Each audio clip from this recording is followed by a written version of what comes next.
how to transfer money from Coinmarketcap to Trust Wallet. Hello everybody, welcome back to the channel. In this video today, I'll guide you through the steps on if and how you can transfer money from Coinmarketcap to Trust Wallet. Well, the process is here. So if you head over to coinmarketcap.com, or whether you use the app and you log into your account, you'll find that there is no any option to purchase the Coinmarketcap, right?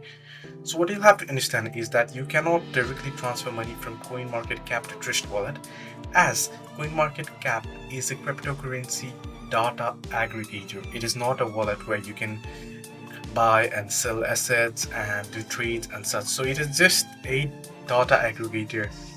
So what you'll have to do is instead you'll need to transfer your cryptocurrency from an exchange where you bought it to your Trust Wallet.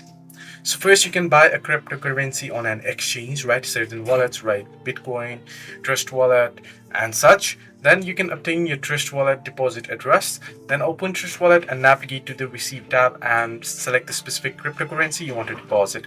Then you can withdraw from the exchange to Trust Wallet. So this is how you can do, or this is what you can do. Unfortunately, you won't be able to transfer money from CoinMarketCap or transfer assets. Hope this video helped you. Do like and subscribe.